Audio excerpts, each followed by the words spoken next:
This is Phil Woolery with Purdue Extension, and today I'm going to talk about why you might not want to plant a blue spruce.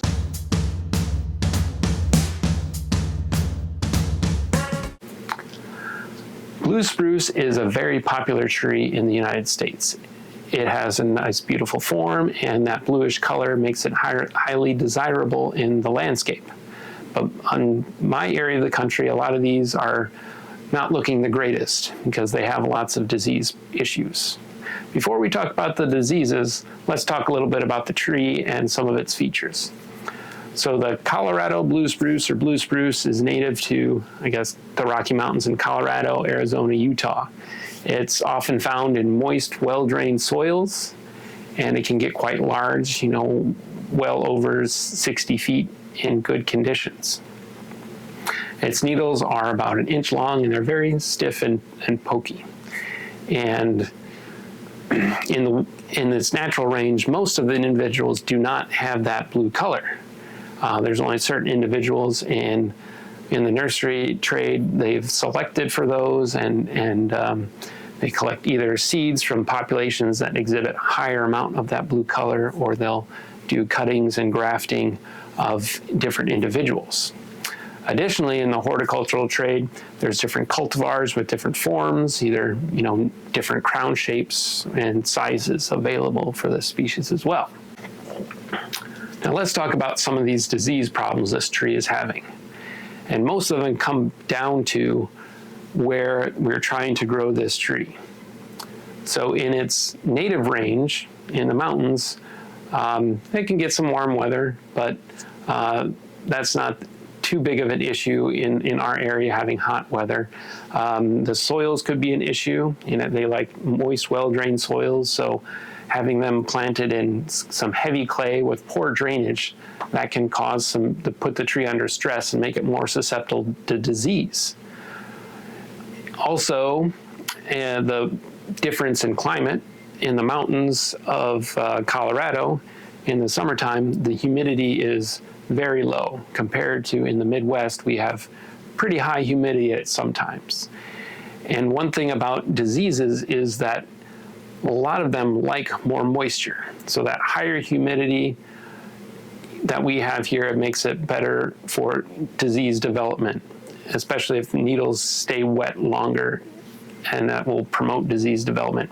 In their native range, there's less moisture, so there's less disease pressure, and so they're not adapted to the disease pressure we can have in our environments. So there's several diseases that affect this tree. There's some canker diseases and things can affect the roots, but the biggest one that I see most often is called Rhizosphaera needle cast. This fungus infects the needles of the tree as they're just developing, and eventually it weakens the needles and kind of shortens the lifespan of them. So the tree will lose those needles sooner than it wants to.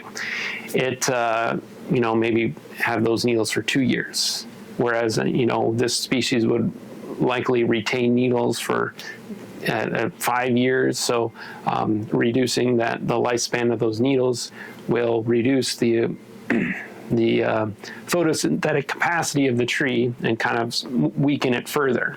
And it also, by losing those needles earlier, it gets that appearance of having blank spots on the tree. And most often this disease starts on the lower branches and then moves up, because the lower branches, typically we have near the ground, you have less air movement, and so the dew in the spring and the summer in the morning will stay longer on those needles and branches, and so that's where we often get disease development. We'll also have more disease development in kind of confined areas. So if there's not a whole lot of air movement, those trees will have more disease problems, as opposed to trees out in the open with lots of air movement and wind that will help dry that out. So looking at the disease to kind of diagnose it, if you kind of look at some of these needles, you can see it with your naked eye, or if you get a magnifying glass, on the needles there's these little black dots growing on the needles, and those are the fungal fruiting bodies. So those will pop out of the needles, and they and you can find them on green needles and kind of newly dead needles as well. And in the spring, those spores will emit from there, either by rain splash or anything. And when the tree has new needles coming out, those spores will infect the new needles and kind of renew that disease cycle. So it slowly, weakens the tree and moves up the tree. And so in bad situations, this even cause tree death.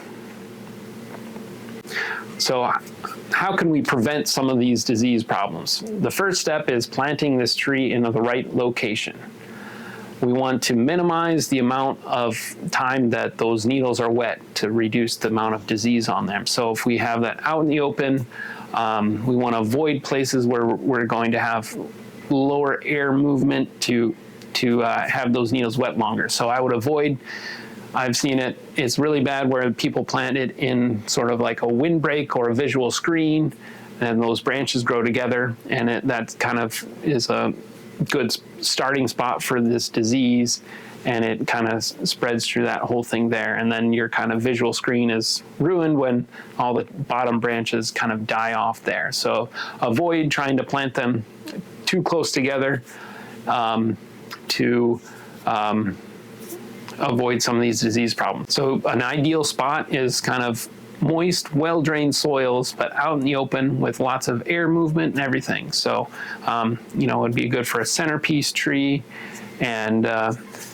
so we can have that. Another management strategy that I've seen work on trees is pruning off those lower branches. So as the tree gets bigger, we can try to avoid development of disease on those lower branches by removing them, do some proper pruning and remove, I've seen like 4 or 5 feet up from the bottom, especially on larger trees. You wouldn't want to do that on a real small tree, but that can help remove the disease coming into those branches if they're not there.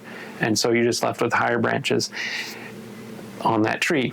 It does kind of change the look of that tree. It's nice. A lot of times in the landscapes prefer to have that conical shape right down to the ground, and you alter it by pruning up some of those lower branches. But it is a way to kind of preserve that tree in the landscape for longer. There are some fungicides that can be used to manage this disease, and the way these fungicides work on this disease is it's more of a protectant. So getting the fungicide on the vulnerable tissues will prevent infection of that tree. So if we're too late on our timing and it's already infected, our fungicide treatment does not do any good. So timing is very important, and oftentimes you want to, when those needles and leaves are just expanding on the new shoot, we're going to do a protective fungicide treatment on there, and then wait about another 2 weeks. Now, and that will provide some protection. And the amount of protection is going to vary on the weather. If we have lots of wet conditions in that, we can wash off some of that fungicide and still get some infection. Another thing with this, it's likely you're going to need multiple years of application to control and protect this tree, especially if there's, in the landscape, other trees nearby with those spores can move in and infect that. So it's going to take multiple years, and we're going to have to get coverage on that tree, and it might take, some specialized equipment. So that's additional costs.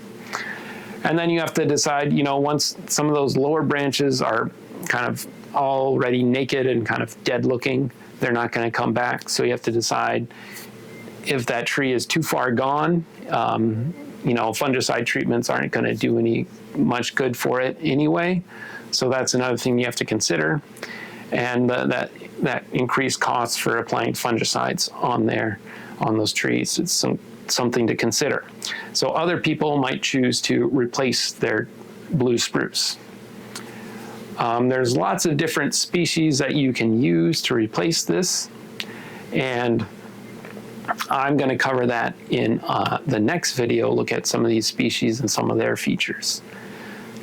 If you have any questions about diagnosing tree diseases in blue spruce or fungicide recommendations in those treatments, you can reach out to me or leave a comment below and I can get back with you. This is Phil Woolery with Purdue Extension. Have a good day.